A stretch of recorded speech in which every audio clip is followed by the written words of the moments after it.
I started in Slovenia to work as a documentary photographer, working for different magazines. And then I decided, okay, I want to go also get some more education, and I went to London, where I attended London College of Fashion.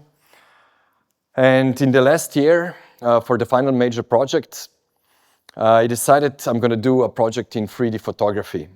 Everything it started when I was at office of Mladina Weekly. That's the newspaper I worked a lot for.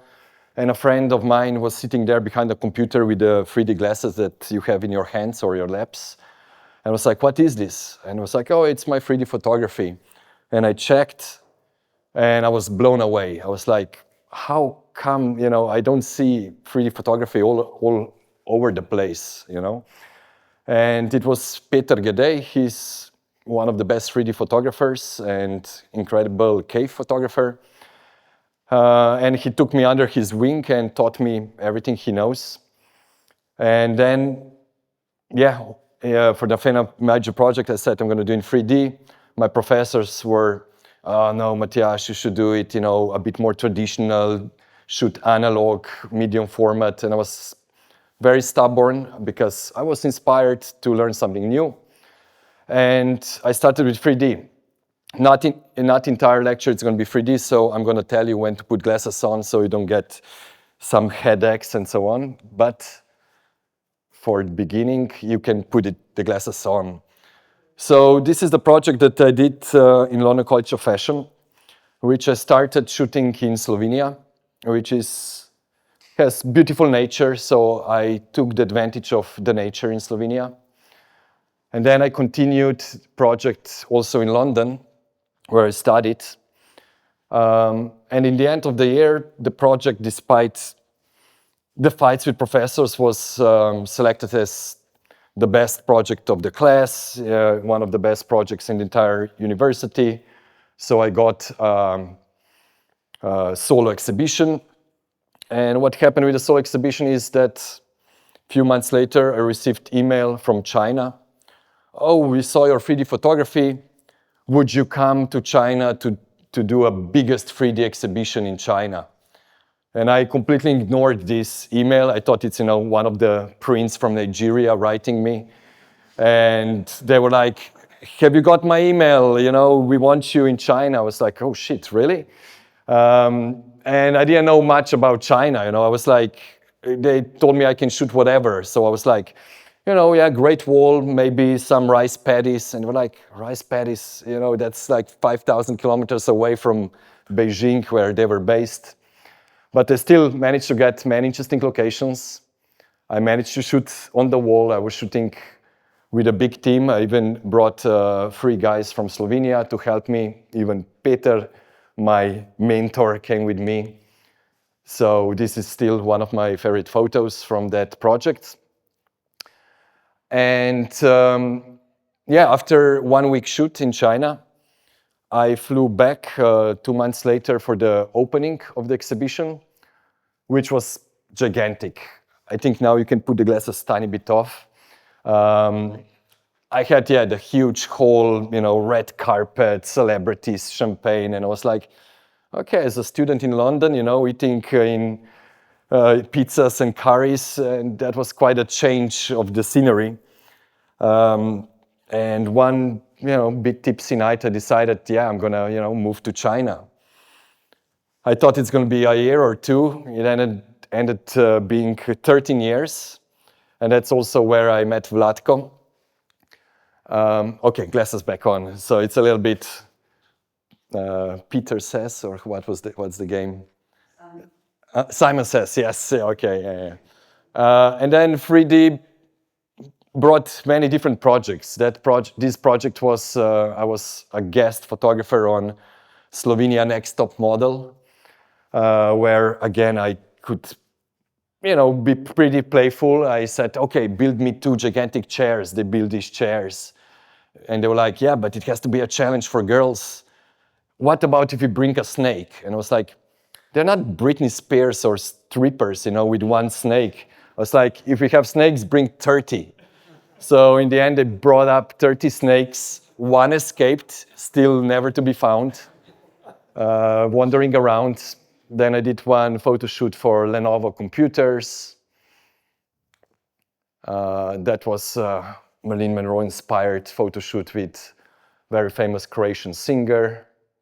They were, everything was first, biggest, because simply nobody does 3D, so it's easy to attach these words to the projects.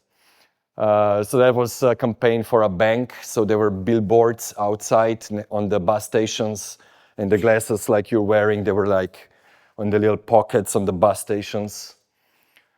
And then when I finally moved to China, I saw a project, shown the project to a big curator. And he was like, oh, you should come to Countryside and, for artist residency, and you can do whatever you want. And I started walking around these houses. And I noticed that each house has an altar. And these altars, they all had a clock, 2 vases, because in Chinese, it means like long and prosperous life. It's like a play of words. And then I started to do diptychs. First, photograph the altar, which varied a lot from house to house, and then the people still living in these houses. And since it's a very rural area, there's mostly elderly people, because the young generations, they went to cities in search of better life. So lots of time were just elderly people, sometimes the grandchildren that they were taking care of when the parents are in the factories. And then you could see how the culture involved. I started to learn a lot about Chinese lifestyle, going towards modernity. The old clock got broken, they just replaced it with a wall clock. And all these houses, they are very specific. They have open courtyards. So when it snows in the house. When it rains inside.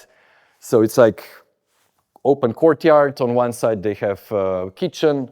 One, it's a bedroom. One, it's storage. And it helped me a lot because, you have always natural light coming into the houses. And then, when time goes on, even the watch doesn't get replaced anymore. And then, young couple, they just use the old house for storage because they built a new house out of bricks just next to it, which was sad to see because these houses were like work of art, everything hand carved and very, very, very beautiful. And then I was showing my 3D photo. Okay, glasses off now for a while. I showed my 3D photos to a friend of mine. He's a British lad, Nick Boner, who has a travel agency called Koryo Tours, and he specialized in tours to North Korea. And he's got also an agency that is trying to bring North Korean art to the West and Western artists to North Korea for culture exchange. And I showed him these photos that you just seen from the village, and he was like, wow, okay, 3D photos. You know that I have a collection of 3D postcards from North Korea. I was like, what? North Koreans have 3D as well? And he was like, oh, we should go to North Korea to do a project there. And I was like, yeah, sure. I mean, tomorrow I'm ready, And then it took almost 2 years to get proper permissions. As you know, it's not so easy to go to North Korea, and especially if you want to go on a photo project tour, which is not, strictly curated and so on and so on. But in the end, I've been to North Korea 3 times. Each time I added some new portraits to the project. And the second I flew there, I figured out it's very easy to play with people's mind, You can really show it as a very dark, misty place.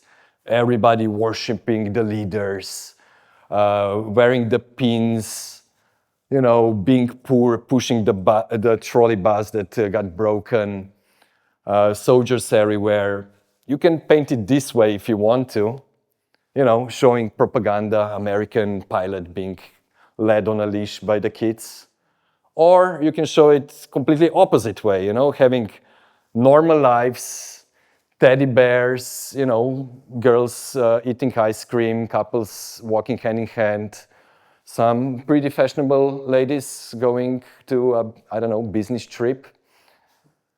Soldiers, not only marching around, but driving go-karts in the amusement park. And of course, the famous traffic ladies in their blue uniforms. And of course, as a photographer, I was very impressed by this pose that I tried to replicate ever since. And happiness. So what I decided to do in North Korea is to show the photos of the people, and of the people who are not miserable enough to be used for anti-propaganda or spectacular enough to be used for propaganda. I was curious who are everyday people living everyday life. So I ended up with about 120 portraits, and I tried to get biggest variety as possible. So I got from musicians, politicians, sportsmen, farmers, scientists. I really tried to get the big spectrum. Plus, I wanted to do it a bit more personal. I didn't want to just have stolen portraits from the bus, blurry. I stopped every person. That's my team. I stopped every person. We talked with them. We explained them what we're doing. I got their name, their age, what they do, where they're from. So give also the name to the face, and not just having nameless people, used again, anti or propaganda. And of course, you get assigned to guides. Some call them spies, some call them guides. For me, they were, by the end of the trip, they were real friends, because they were my assistants, my producers, my translators, my companions. And first, of course, you have to build trust. It's, on the end of the day, it's their life in your hand. If you take advantage, they're going to be responsible for wrong photos to get out of the country. But they saw my intention, which is showing the people of North Korea. And after 2 days of seeing me work, they became very productive, they were like, oh, what about, I have a friend who is a Taekwondo champion. Do you want to shoot him? I was like, yeah, of course, let's go. So they start to be very helpful, and we went all around. But the schedule was very, very tight, as you can see, 15 at 3 o'clock something, then it's 4:30, 7. It was very strict schedule. And every time I wanted maybe to change something, it was like, oof, I don't know, we have to call, and they went away, pick up the phone, and they were like, then there was yes or no, and there was no debate, If I said, oh, I saw across the street a photo studio, can we go there? You cannot just walk in. It still have to be approved by someone above you. There were three main rules, which was no shooting of soldiers or army personnel or army facilities. Second one was no construction sites. And the third one, anytime when you have either a photo or a statue of the great leaders, you cannot crop them. You cannot crop one out. You cannot shoot from behind. It always have to be photographed respectfully. And also, every day I took Pyongyang Times, very interesting read. If there was a photo of the leader or any of them on the front page or anywhere, you could not fold the newspaper in half over the face. It's like, what? Okay. And they were like, yeah, when you stop reading, just keep it open on the bed and we're going to dispose it in a proper manner, which I don't know what it is, but they are very strict about the leaders because they are saints. So that's how we went. We drew around. It was 2 guides, me, a driver, and my lovely assistant and also producer.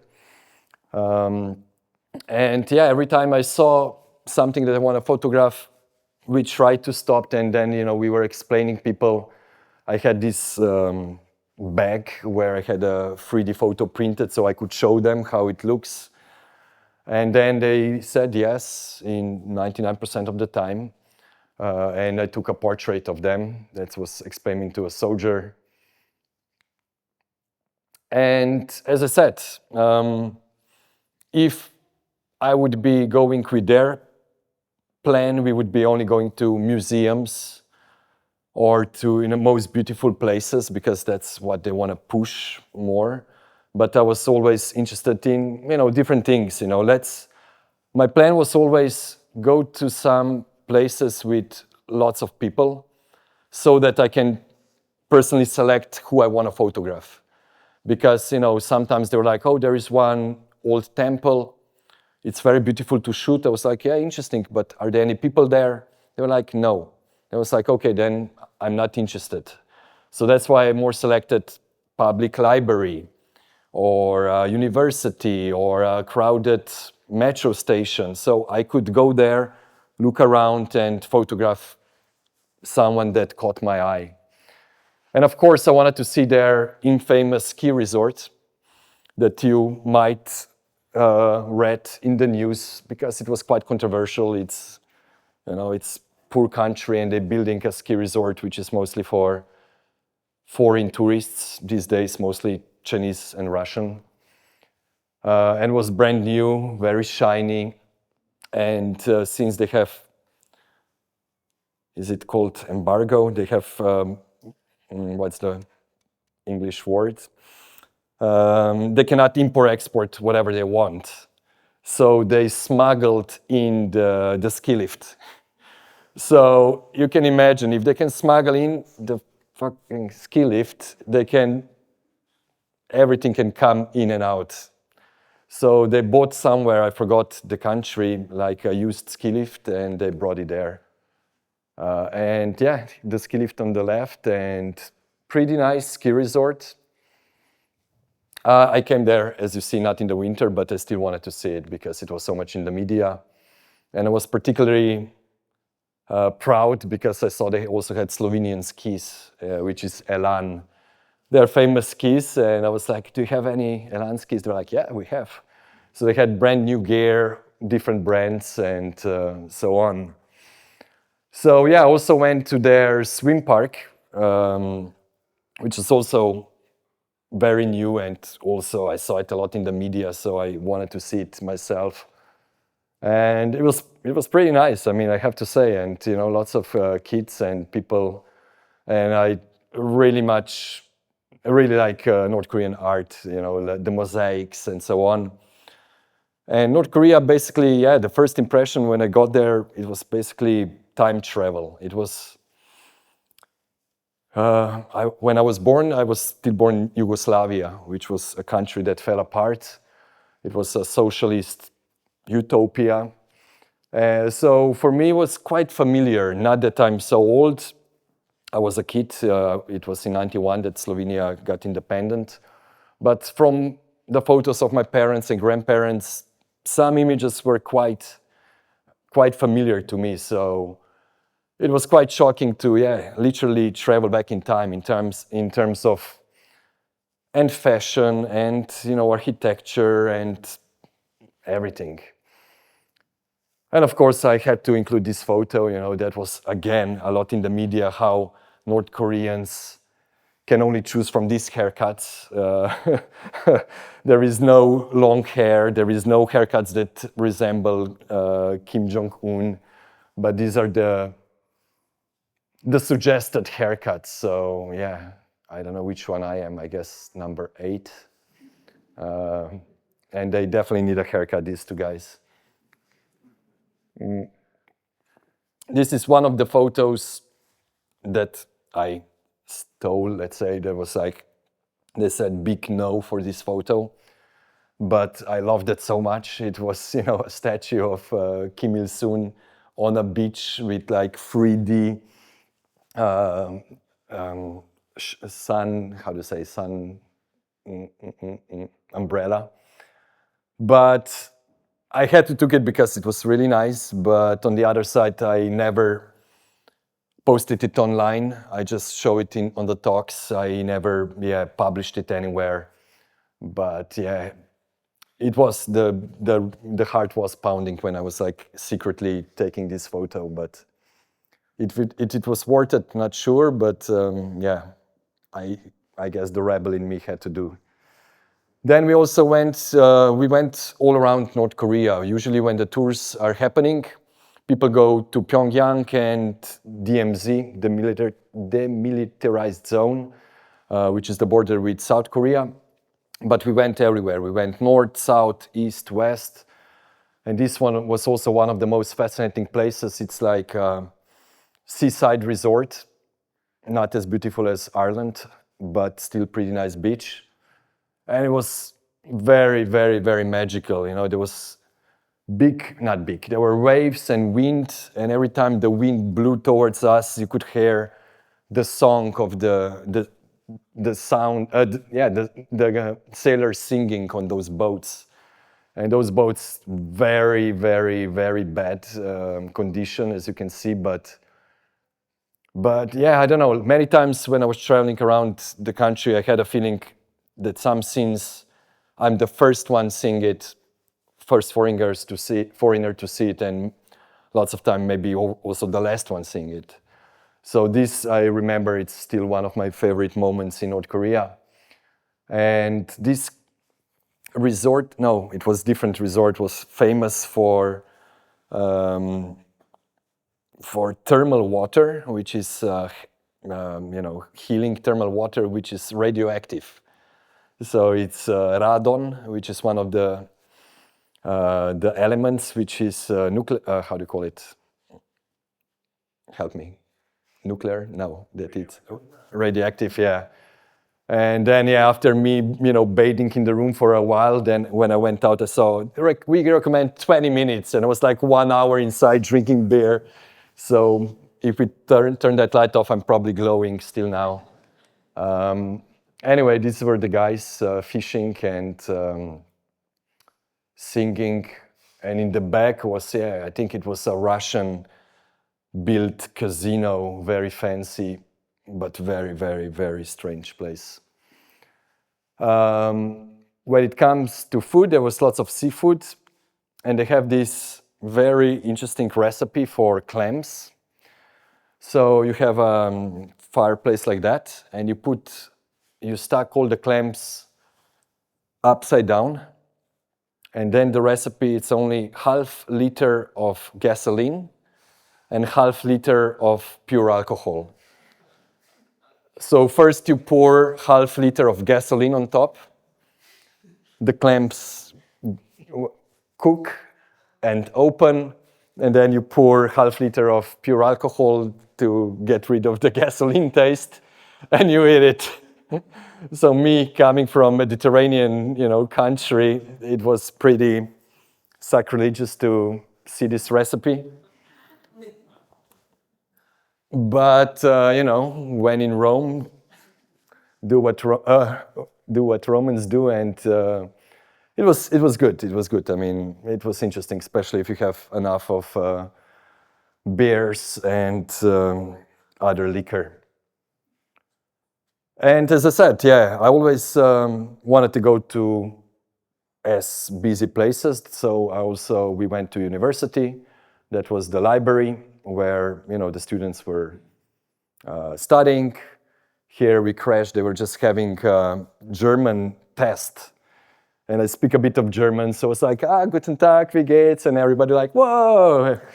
People are very, very open, very curious, and overall really educated. So every time I had interactions, it was, very nice, genuine connection with people. And then they showed me their, audio visual department. So they had this boom boxes, and they had a library of music that you could borrow and listen there. And it was like, oh, do you have also some, foreign bands? And they were like, yeah, of course. And I was like, yeah, can I listen? And they brought Madonna and Chumbawamba. Do you remember? I get no doubts. It was like great selection. Yeah, if you have to have two foreign representative bands, it's Madonna and Chumbawamba. I should bring some music for them for next time. Then, of course, I wanted to see also again infamous metro station. As you can see, it's not very complicated to navigate there. It's not like Shanghai or Tokyo. You have line 1, line 2, and one place where you can exchange intersection. And those trains, they were brought from, I think, East Germany in the 80s. So yeah, it's still, again, as I said, time capsule. You go there, it's some signs on the train still in German, but in very good condition. They don't have obnoxious kids puking around and tagging it. So it's as new, despite it's 60 years old. And also every station, it's like a work of art. I think they got inspired from Russia, where also in Moscow, every station, it's like a museum, and it's gorgeous with chandeliers and marble and mosaics. And here again, I wanted to do a portrait, which, of course, stupidly, it's not so easy because people there, they want to catch metro. So in the time you explain them what you want, the metro comes and they have to go. But then in the end, I saw two guys who were a bit tipsy and looking what's going on. And then I stopped them, and they agreed to pose for the portrait. And they were two government officials, I guess, coming from very successful deal closing. Also, I went to the border with South Korea, DMZ, which you can see it's not a very busy road there. Because it's closed. And yeah, by now I managed to visit the border from both sides. So he's looking when the tourists from the south go back, and then when they were inside of the house, then we could go to see these blue houses, the famous blue houses, which, does it has a laser this? Yes. This is the border. So half of the house is in south, and half of the house it's in the north. And here it's where they would sign treaties, and here also where Trump came in the first term, and famously, no, was it Trump? Yeah, it was Trump, yeah. And he stepped into North Korea as the first American president to step in North Korea. And these were the South Korean tourists and American soldier and South Korean soldier on that side, and yeah, North Korean soldiers here. And that's, yeah, the border stone.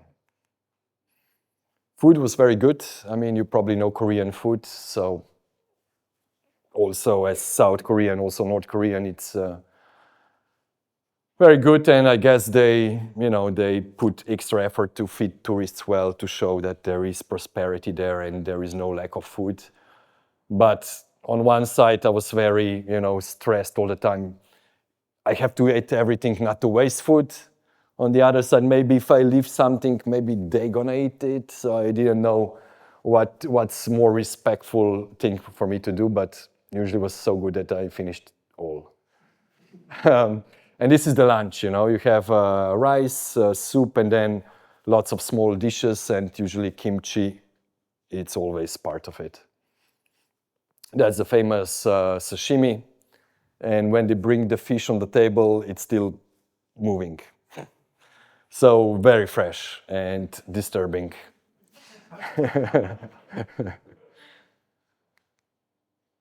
And here, I know that we were waiting for lunch so long that I had, and I was always anxious there. I want to shoot as much as possible, and I couldn't be still for a second.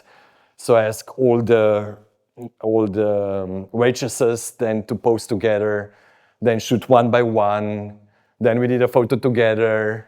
Then we sang karaoke together. So we really took advantage of these 2 hours spent in this restaurant before the next stop. And in the end of the trip, I flew there. You can fly there regularly from Beijing. I think they have flights also from Japan. At least, I mean, pre-COVID, it was more flights. Now, I think it's the country is still closed for foreigners besides Chinese and Russians. But this was the train station. So yeah, I flew there, but decided to take train back. And yeah, pretty fancy train station. And I love the train ride back because the guides left and I was on a train with Koreans alone. So I could really interact. These were 2 businessmen. They were going on a trip to China from North Korea, and the young guy, he spoke English, so we had lots of conversation about, basically everything. And yeah, the second the train started moving, they put the beers out, the soju out, and I had some beers, and we just got smashed together eating dry fish, and it was very, very, very, very nice experience. Again, as I said, to finally have some time alone. And yeah, they haven't checked any photo that I shot at all and from entire trip, despite I shot thousands. That on one side shows the trust that they had to me. And I know that on the second trip, the guides on the border, they found my discs. I didn't hide them, but they checked my discs and like, what's that? Start to, question. And then one of my guides came and like, hey, don't worry, it's just a power bank. So he was cool. He didn't want that I get in trouble. And that's also why I don't want them to get in trouble. They were really my friends after, training together. So it was very interesting. And this is us drinking together. And the sleeper train, which is space for 4 people and goes to China, yeah. And that was my, I had a little glossary, North Korean to English, so I tried to also practice my North Korean. And again, my team,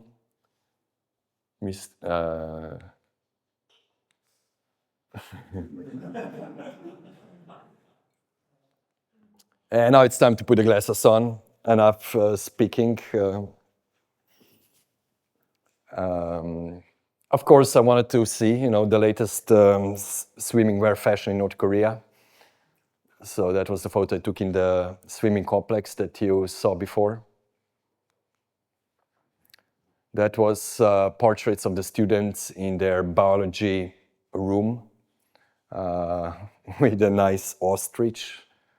And then I saw a gun later just on the photo hidden by the chair, behind the chair.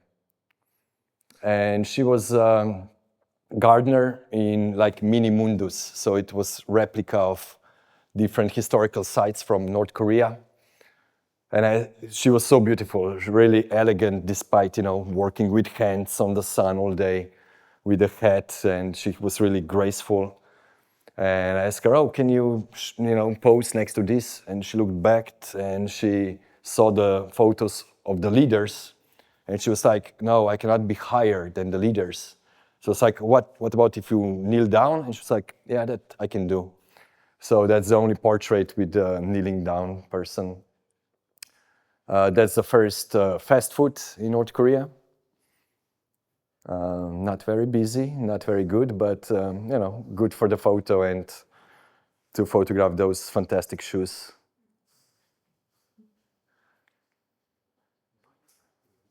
I managed to get also soldiers, which I told you it's usually not possible, but Vicky, she was my producer that traveled with me. She's been to North Korea many times, so she knew some of the people. So, and they are in a friendly relationship, and I was like, come on, let's do one photo. And again, I love these candid moments, he's been very serious and, and the guy in the back, giggling because I was shooting with wide angle and he probably thought he's not on the photo, but it shows the human side that West doesn't dare to show. That was in primary school in the basketball team. And farmer. He was the irrigation master. He was the main guy for irrigating the rice paddies. And we also went to a steel factory. And that was quite fascinating because, yeah, I showed this photo to abroad to someone working in steel, and it was like, these machines are from 60s, and they are still working, and then I wanted to do this portrait, and the crane came with scrap metal to chuck it there, and they were like, go a bit back, it's gonna be, big blow. It's like, it's okay. They were like, no, go a bit back, and then I went back, and it was like, poof, a huge explosion when they dropped it inside. So, and the best part was they had a live band in the corner playing. They had mics, so when they were playing for entire factory with 20,000 people, so they had live music every day. That was in a shooting range. And another cooperative farm. They were quite proud to show me the newest tractor they have.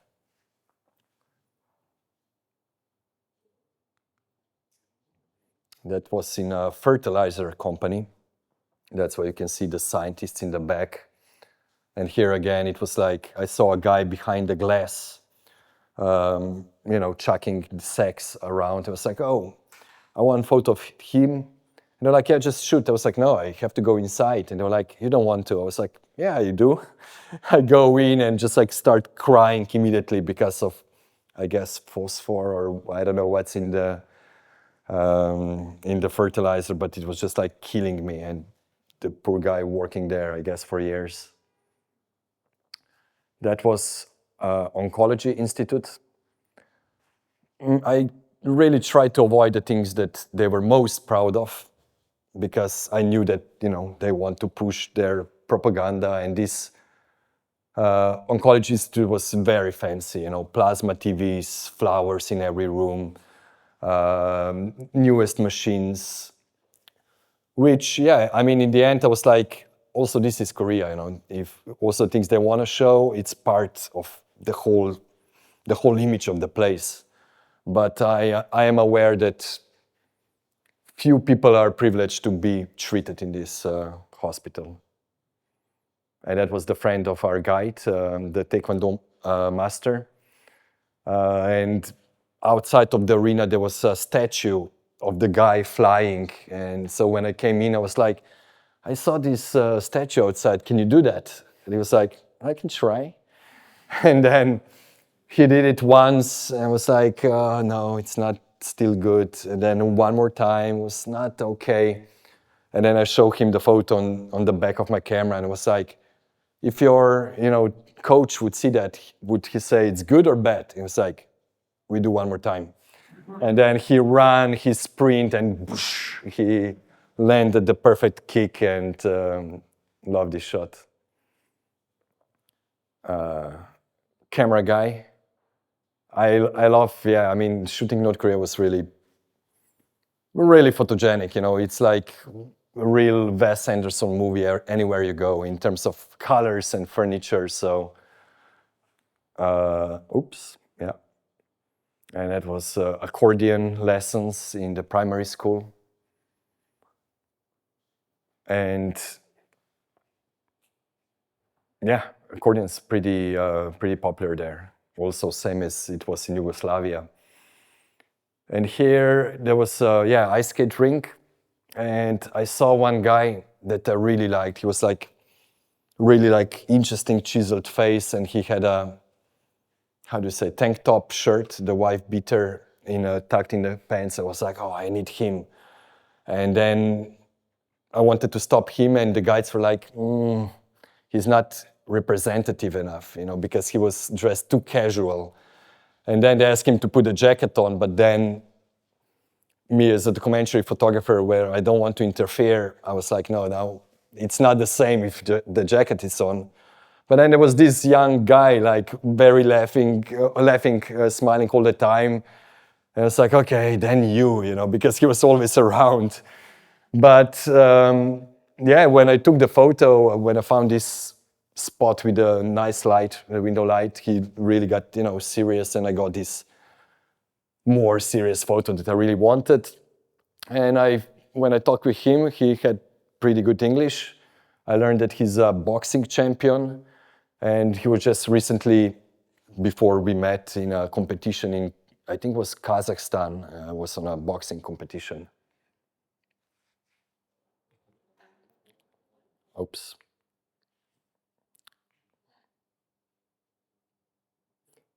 And for the last 3D photo, yeah, very fancy clock in the hotel, the latest news from North Korea, and yeah, beautiful cleaning lady. Because as I said, I wanted to shoot as much as possible. This is one-of-a-time opportunity. So even in the evening when we got to hotel, I was like, can we shoot a cleaning lady? Can we shoot a waitress? Can we shoot a chef? Who else do we have, And it paid off, getting 120 portraits from all around the place. I'm proud of making such a project. You can put the glasses down, rest your eyes a bit. I mean, despite the uniqueness of the project, it took 1 year that the project got out into public, yeah. I sent to many magazines, newspapers. There was no interest. I was like shocked what happened, but I insisted, went to many portfolio reviews, which for non-photographers here, it's events, usually in a photo festival, like now in Belfast Photo Festival, they have portfolio review, where you meet experts, gallerists, editors, festival organizers who show the project, and then they're either interested or not. And then, yeah, first I got a book deal, which I was very happy. It's the best Chinese photo book publisher, where I published with him first the project Timekeepers, which was the project that you saw from China with the clocks. And then we did also this book, and it comes with a stereo viewer, like the yellow box. We have one sample there that you can check yourself. And then it comes with these cards. Maybe now it's a good time also to just mention how 3D photo is done. It's basically, we have two eyes, and because eyes are separated, you can get a feeling of depth. So if you close one eye and try to play ping pong or shoot a hoop, you will not manage to do it, or parallel park, because eyes being white, you have different perspective to the same object, and the brain calculates the depth. And it's same with a 3D photo. You need to take two photos. Easiest way of doing it is having two cameras shoot at the same time. So in this case, you can see you have, photo for the left eye, photo identical almost for the right eye, just tiny bit of difference. And then this stereo viewer helps you combine the photos into one, which gives you depth. I was also the first foreigner to do an exhibition in North Korea. I do photo projects all around the world. And every time when people trust you so much with their, time and, are willing to pose for you, I like to bring back what I created, because they trust you, you could do whatever with this photo, they don't know if you're going to be earning, publishing, become famous, whatever. They just give you their image and that's it. So I like to show them what I created with them. So, I did the exhibition in the village in China, when I had a photo project with refugees in Greek island. I brought photos there, and we did exhibition in refugee camp. and also brought it back to North Korea, which took, again, 2 years for permissions. But we managed to do it, and again, we are very happy for that. And after 1 year and lots of meetings, then the project quite, let's say, exploded. It was shown from New York to Moscow, Singapore, Switzerland. And here I decided they built this cube for me in the middle of the square. And I used one of my old photos of the South Korean border. So on the South Korean border, you have these binoculars, so you can be peeping Tom looking into the North Korea. So I used a photo of this, but then when you looked inside, you got to see these private lives of North Koreans that you're so wishing to see when you are in the South. And now, if we started with the past, we're gonna go now a bit to the future. And what better way, than showing a North Korean vision of the future? A desktop computer, some books, and a convertible rocket. Convertible? How do you call it? Cabrio. I love the rocket without any roof. So, let's go from North Korea. Actually, not too far from North Korea, to China, to Gansu, a province in the northeast of China, in Gobi Desert. I was following the news a lot in China because I'm a curious person, and it's in the news you get to hear about the new discoveries and discoveries in China. And I read that they built a Mars simulation base in Gobi Desert. So I was like, oh, Mars simulation base, that's something we don't have in Slovenia. So I sat on the plane, then, driving with a car through the desert, past the camels, and you got there and you have this gigantic Mars simulation base. And what I learned, I've been working on this project for the last 8 years. I learned that there is plenty of Mars simulation bases all around the world. So you have one in Hawaii on the volcano. You have one in a cave in Spain. You have one in Poland in nuclear bunker. One in Nevada in United States. And what do these Mars simulation bases do? It's that they close inside a team of 6 people, same as it would be the crew going and staying on Mars. And they perform simulation which can last anything from 1 week to 1 year. So 6 people, imagine living together for 1 year, trying not to kill each other, exercising as they would have to in space, growing food as they would, in space, doing different tasks.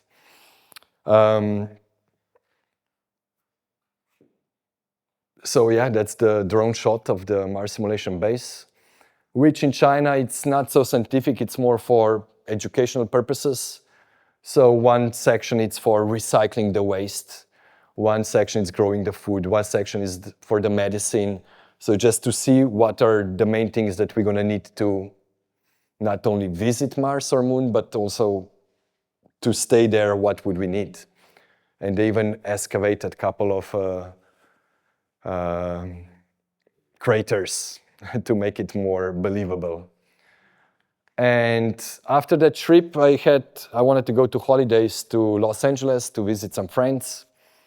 And just, out of curiosity, I don't know what struck me, I Googled Mars exploration Los Angeles. And there it was like pages and pages and pages of hits.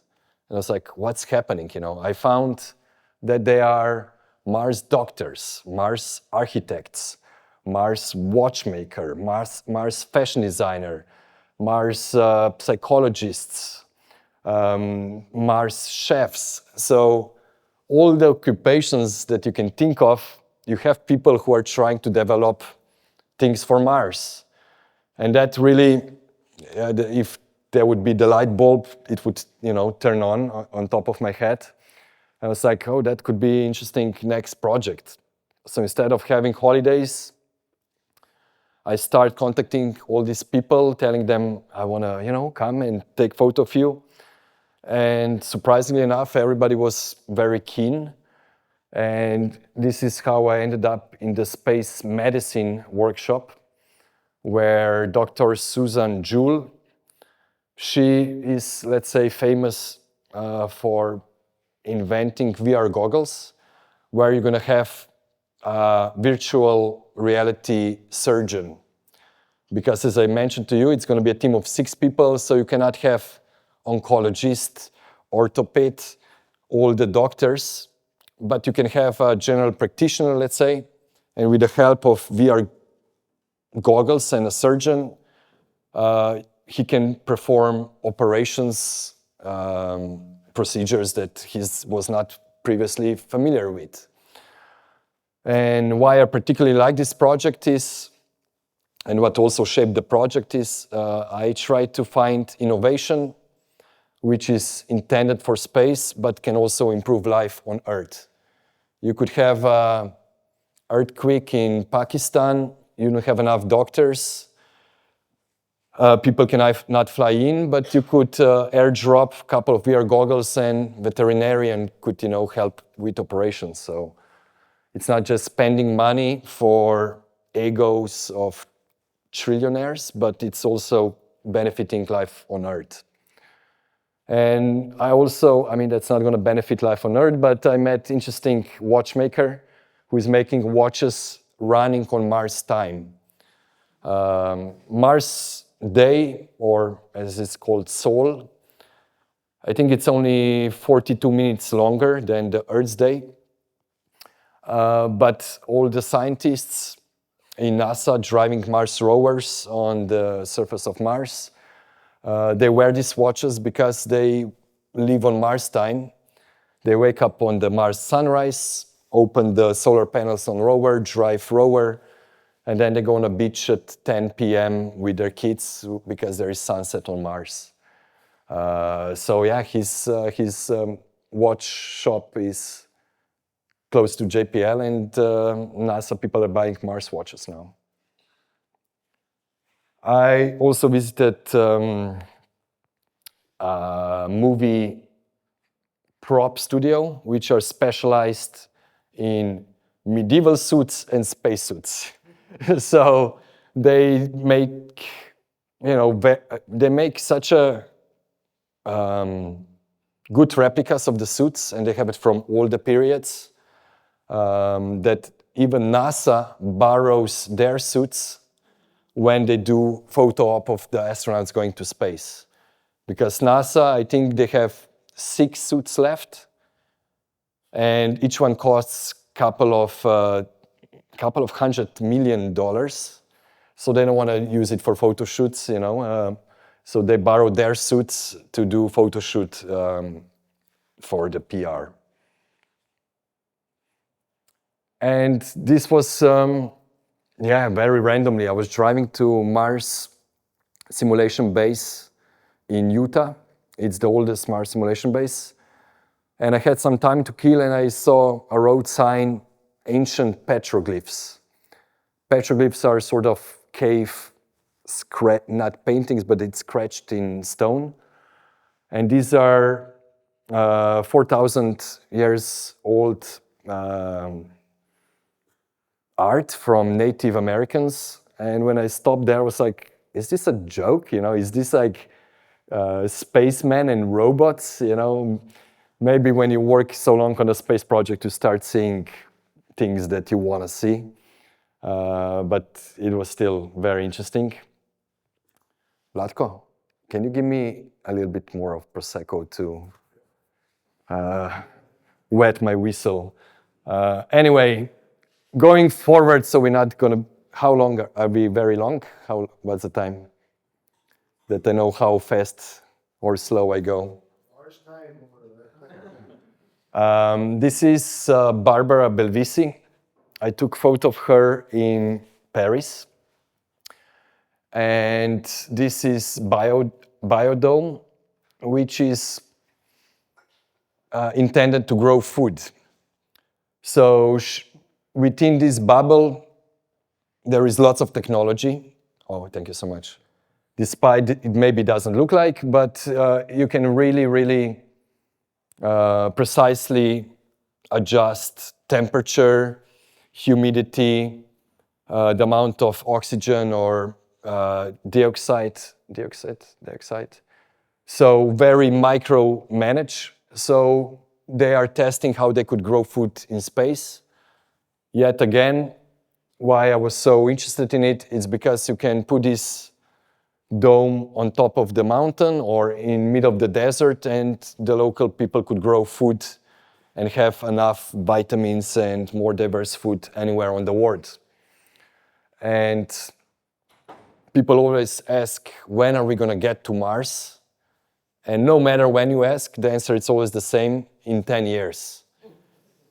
So since she has to survive 10 years, she's selling this innovation already also to, let's say, pharmaceutical companies, so they can grow some special plants that they would grow only next to fresh spring on top of volcano in South Java or something like that. Now they could grow it in their backyard.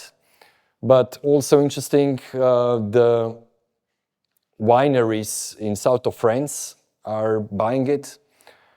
They put inside wines, and they are increasing temperature because they want to see which wines are going to survive with the global warming. So they're trying to figure out which one is more resistant to heat, so we have something to drink in 5 years when, only place to go swim is going to be in Ireland. Elsewhere it's going to be too hot. I also visited previously mentioned Polish Mars simulation base. It's in an old hangar from the Cold War. So it's nuclear blast-proof hangar it used to be for fighter jets. And they are specialized in more psychological and medical experiments. So one of these simulations they did with some appuntees. Did I say correctly? Appuntees. Because accidents can happen in space, and they wanted to test how people can still, perform tasks in space, even, with a missing limb. And now wherever I travel, I Google what's happening, if there is some people connected with space and Mars. So this photo, it's from Pakistan. I went there for a couple of days, and interestingly enough, in Lahore, I found Jumna Masjid. She's a female educator that she taught thousands of kids about science, about math, about physics, and inspired them to go study science. So she does lots of workshops connected with space and astronomy. And I took a photo of one of her pupils on the rooftop next to the main mosque in Lahore. Then I also traveled to Mongolia for a different project. And then again, Mongolia, Mars exploration, Google. And again, I found a team of engineers who are developing now. They're going to make a Mars simulation base, but also Mars rover. Again, these are the small vehicles going on Mars, which is inspired by camel, which means that it can go on all terrains and have enough energy stored to go for days. So that's why I decided to take a photo of the main engineer on a camel. In India, I went to the local technical university, which is pretty famous in Bangalore. And there I photographed an experiment of the science lab where they discovered, how do you call it? like a microbe or bacteria that binds sand. Because if we want to build infrastructure in space, you cannot take there, sacks of cement and bricks and mortar and everything. So they found the bacteria that it could bind the local regolith, which is the sand on Mars. So they could just bring bacteria and make bricks with the local sand and bacteria. So very fascinating, and again, it can be used, on Earth for a bit more ecological buildings, let's say. That was in Japan. Bless you. Japan, which, it's a very interesting company. They created a satellite that's, circling the planet, which can make artificial shooting stars. So it's the first space entertaining company. So if you're like celebrating 50th birthday, or mom is celebrating 60th birthday, you can tell, okay, let's go, to the park and look up at 10 o'clock, and they can make you, 2 shooting stars, 3 shooting stars. Depends how many millions of dollars you have and how much you love your mom. But of course, it's, that's a great story and great PR, but when there are satellites in the space, of course, they take also valuable scientific data, take photos and other things, but PR sells, and I think it's a very smart approach. I also visited South Africa, which again, surprisingly enough, in South Africa you have more than 230 space startups. I didn't know they are, interested in space, but yeah, South Africa and also all the northern African countries, Egypt, Morocco, so on, they are pretty big in space industry. And that was the main goals of my project. Was firstly find innovation that can improve life on Earth. Secondly, to show how global effort it became. It's not only Russia versus America, or nowadays America versus China, but that you have big players in Europe, in India, also in Ireland, in Slovenia, a country of 2 million. Anywhere you go, you're going to find important space discoveries. And this photo, it's from Slovenia. This is Miha Artnak. He's actually a designer, and a graphic designer and artist, and he created flags of entire solar system, which it's like open source, and he's hoping that when we become interplanetary society, that maybe they will adopt his flag system. So the idea is the yellow part, it's the sun. And depending of how close or far the planet is from the sun, that line is going to get either thicker or thinner. Then the red planet, of course, is the Mars. And the white dots are the moons of the Mars. And I decided to shoot him in the caves. And that's from one simple reason, because one of the first options to live on Mars, it's going to be in the lava tubes. So it's the caves that are left there when the lava was retreating.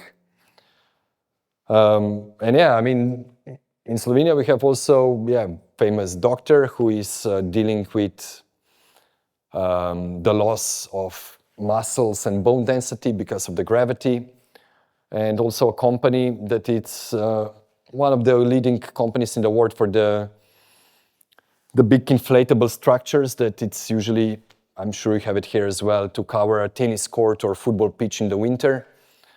So it's inflatable balloon, but their technology is so advanced that they received funding from NASA to develop this for Mars.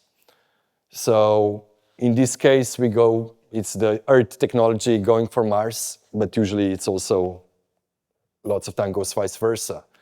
Same as, let's say, touch screens. We have them because of space technologies, solar panels, CT scanners, lots of medical advantages are here due to space investigation.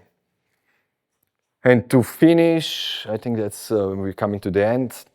I also went to see the rocket launch. Since I was based in China, Florida was far, so I went to Hainan, which is the Hawaii of China. It's a tropical island in the south. And yeah, you can be staying in a 5-star hotel on a beach, and from your balcony you can watch the rocket going up. You can be swimming, or and there are rockets going from the island, and that was the last part of Chinese space station, which is now the most modern space station circling the world. And they had orchestra, philharmonic orchestra playing classical music for dramatic effect. And I think, I don't envy poor guys, we were all watching the rocket go up, and they were watching towards the people, and there was only one who was like, really look back very fast. But yeah, if you have a chance, you're going to have more and more chances to see rockets going up from Africa, from India, from New Zealand, China, States. It's something worth witnessing yourself. It's really, really, really powerful sight to see. And that, waiting 2 days for this, and because of the clouds, this was like 1 second, the next shot was just like this. So yeah, thank you so much for your attention. I hope I was not too long, but I'm here and very glad to answer questions, especially Jess. I know you have plenty. So that's it.